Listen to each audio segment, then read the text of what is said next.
আমরা কি ম্যাস যে আমার শ্রমিক যারা তাদেরকে কি আমরা রিপ্রেজেন্ট করতে পারছি কিনা? আমাদের কিছু বেসিক রিকোয়ারমেন্ট আছে। বাংলাদেশের প্রেক্ষিতে আমরা যখনই ভোটের মাধ্যমে ইলেক্টেড হই তখন আমি আমার রোলটা ভুলে যাই।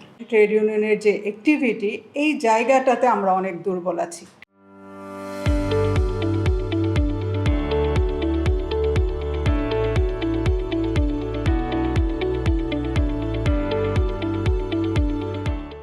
আজকের topic possible impacts of proposed amendments in labour law. তো এটা একটা সমসাময়িক ব্যাপার। তো আমরা সবাই জানি যে সামনে লেবার লতে একটা বড় ধরনের পরিবর্তন নিয়ে কাজ চলছে। এটা নিয়ে অলরেডি পেপার পত্রিকায় লেখা শুরু হয়েছে, আলোচনাও টুকিটাকি হচ্ছে। তো মূলত আমার মনে হয় যেহেতু কনসেপ্ট নোট সবার কাছে আছে, সবাই মোটামুটি ধারণা আছে। 20% থেকে 15%, যেটা ইনিশিয়ালি আগে ছিল 30%, তো আর করতেছে এই পার্সেন্টেজটা যাতে শ্রমিকদের ভয়েসটা আরো ভোকাল হয়। কিন্তু আমরা কি ম্যাস যে আমার শ্রমিক যারা তাদেরকে কি আমরা রিপ্রেজেন্ট করতে পারছি কিনা? আর উই রেডি? আমাদের যারা ট্রেড ইউনিয়নটা ফর্ম করবে এবং ট্রেড ইউনিয়নের লিডারশিপ যারা চুজ করবে, তারা কি আসলে রাইট লিডার চুজ করার মতন ওই এডুকেশন, ওই ব্যাকগ্রাউন্ড, ওই জাজমেন্টাল ক্যারেক্টারিস্টিক্স যেগুলো থাকে to choose the right leader, এটা কখনো আমরা কিন্তু চিন্তা করি না। যে মালিকরা এই ট্রেড ইউনিয়নের কথা বললে এই যে স্কেপটিক্যাল অ্যাপ্রোচটা, why do they react that way? Because মালিকদের কাছে একটা ট্রেড ইউনিয়নের role ambiguity is a big problem. Trade ইউনিয়নের কথা বললে তখন মনে হয় যেন এক্সটার্নাল একটা ফোর্স এবং তাদের কি রোল হবে এটা নিয়ে একটা অ্যাম্বিগুয়াস একটা এনভায়রনমেন্ট তৈরি হয়। বিকজ মালিকরাও কিন্তু they are not educated enough about the role and the responsibilities of a trade union. Trade ইউনিয়নের রোল প্লেটার ব্যাপারেও যেরকম ক্ল্যারিটি এবং ট্রান্সপারেন্সি থাকতে হবে, আমার মনে হয় যে মালিকদের আন্ডারস্ট্যান্ডিং এবং education level on the roles and responsibilities of a trade union should be very much transparent, এবং সেটা হলে এই percentage really won't matter. Trade union will be একটা সিগনিফিক্যান্ট রোল প্লে করবে বাংলাদেশের ফিউচার বিজনেসে, বিকজ একটা strong trade union can ensure better bonding, better understanding এবং আলটিমেটলি সুপ্রিম প্রোডাক্টিভিটি। দুই পক্ষই আসলে মেন্টালি প্রিপেয়ার থাকতে হবে যে আমাদের এই যে ট্রেড ইউনিয়নের ব্যাপারে যে সমস্ত চ্যালেঞ্জ আছে সেই চ্যালেঞ্জগুলো সম্পর্কে ধারণা দেওয়া এবং সেগুলো মোকাবেলা করা। এটা একটা আমাদের কান্ট্রি পার্সপেক্টিভ কন্ট্রোভার্সিয়াল ইস্যু মানে আমাদের এলাকায় অনেকগুলো জুট ইন্ডাস্ট্রি ছিল। এই জুট ইন্ডাস্ট্রিগুলো নষ্ট হয়ে যাওয়ার পিছনে, ধ্বংস হয়ে যাওয়ার পিছনে ওগুলো এখন বন্ধ হয়ে গেছে। ট্রেড ইউনিয়নের রোলটা ছিল নেগেটিভ রোল ছিল। বাংলাদেশের প্রেক্ষিতে আমরা যখনই ভোটের মাধ্যমে ইলেক্টেড হই তখন আমি আমার রোলটা ভুলে যাই। ট্রেড ইউনিয়নের প্রেক্ষাপট দুটা, একটা হচ্ছে অংশগ্রহণমূলক, কারণ ওয়ার্কার আমার অংশ, তার সাপোর্ট ছাড়া আমি চলতে পারবো না। তাকে আমার মতো করে বড় করা, তাকে ইন্ডাস্ট্রিটা তার নিজের এই ওনারশিপটা তার মধ্যে গ্রো করবার জন্য তার দায়িত্ব কর্তব্য।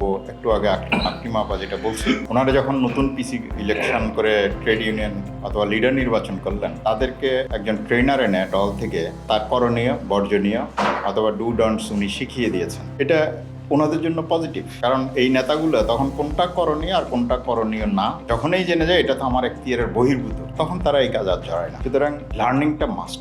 আমি মনে করি সবার আগে ইন্ডাস্ট্রি সেভ করা জরুরি, এই ইন্ডাস্ট্রির সক্ষমতাটা ধরে রাখা জরুরি, ইন্ডাস্ট্রির এফিসিয়েন্সি, কোয়ালিটি এগুলো এনশিওর করবার জন্য আমাদের পার্টিসিপেটরি ম্যানেজমেন্ট মাস্ট। পার্টিসিপেটরি অথবা অংশগ্রহণমূলক যে ধারণাটা আমরা পোষণ করি সেই জায়গা থেকে ট্রেড ইউনিয়ন করা যেতে পারে, বাট তার আগে আমাদের যারা ট্রেড ইউনিয়ন নেতা নির্বাচিত হবেন তাদেরকে তাদের রোল রেসপন্সিবিলিটি, তাদের অ্যাকাউন্টেবিলিটি সম্পর্কে আমাদেরকে লার্ন করাটা খুব জরুরি।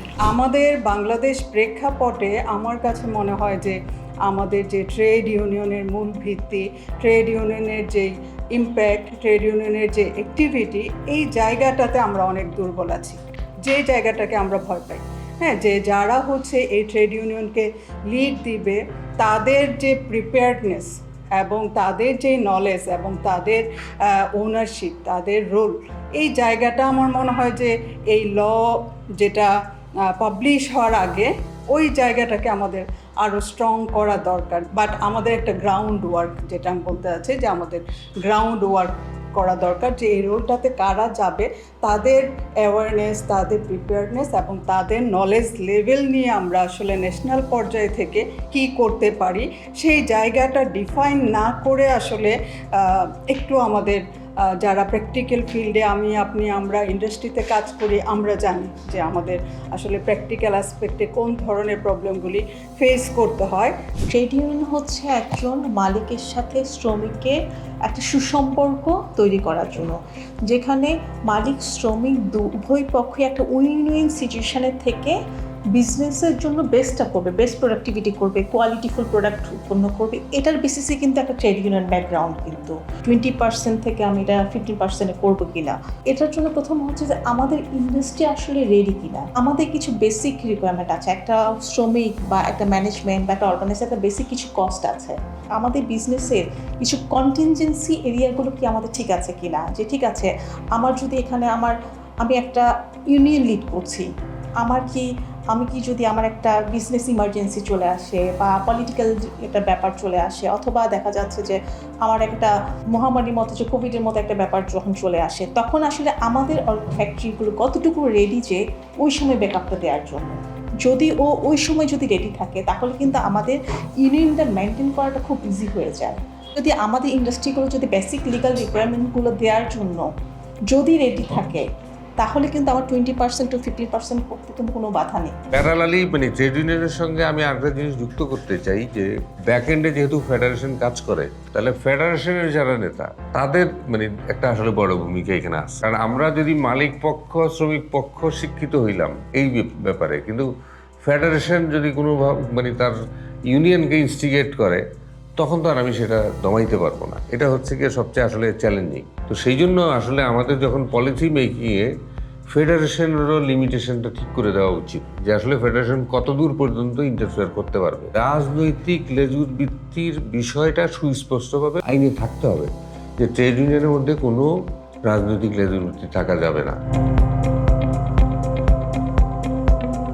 আমরা যে একটা বেস ধরি 5%-এর, এই যে একটা বেস, যে আমি যদি ইয়ারলি ইনক্রিমেন্ট করি, একেবারে কোনো পারফরমেন্স যদি নাও থাকে, কোনো এফিসিয়েন্সি যদি নাও থাকে, আমি 5% দিই। প্রবলেম ইজ, এখন আমি যখন 5% দিচ্ছি, আমার দেশের ইনফ্লেশন ইজ বিয়ন্ড 11% বা 12%। তো আমরা যখন এইচআর এর পার্সপেক্টিভ থেকে যখন এই কেসটা অ্যানালাইসিস করি, একটা মানুষকে আপনি কোনো নাই, কোনো পারফরমেন্স নাই, এফিসিয়েন্সি নাই, কোনো তার আউটপুট খারাপ, আপনি 5% দিচ্ছেন, দিয়ে কি করতেছেন, তার যেরকম একটা ডিপ্রাইভেশন, একটা সেন্স অফ ডিপ্রাইভেশন জন্ম নিতেছে আপনার ফ্যাক্টরির জন্য। কিন্তু আপনার যে রিডান্ডেন্ট একটা এমপ্লয়িকে মিনিমাম একটা মনিটারি ভ্যালুয়েশন করে আপনাকে দিতে হচ্ছে, দুই এন্ডেই কিন্তু loss. There is no win win situation.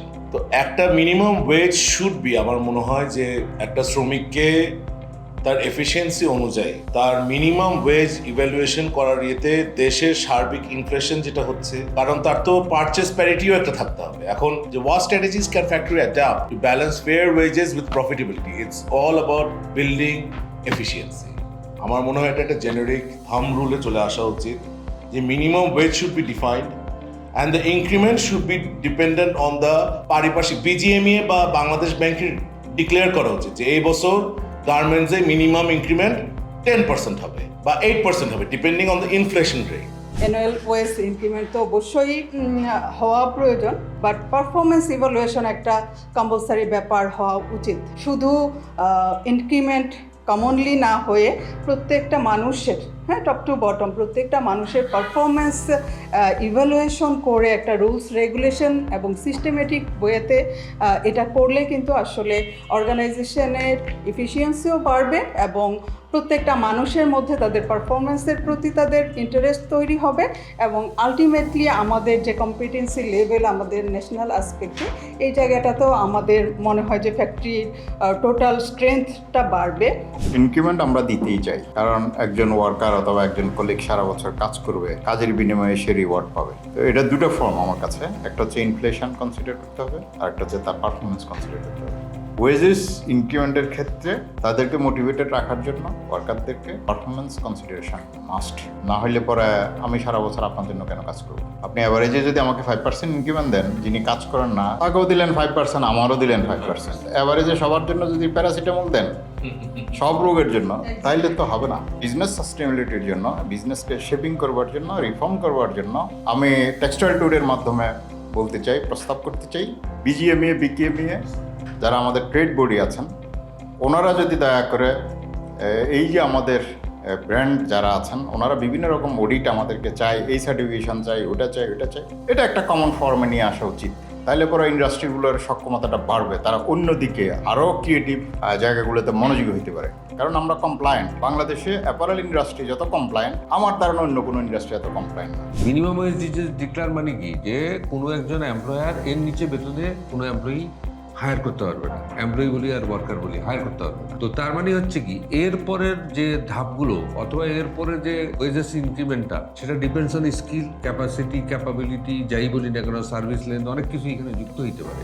যেহেতু স্কিল টেস্টের মাধ্যমে একটা ওয়ার্কারও রিক্রুট হয়, সেহেতু যদি এই জায়গাটা যদি আমরা মনে করি যে আরো বেশি প্রিসাইজ হবে যদি ন্যূনতম মজুরি একটাই হয়।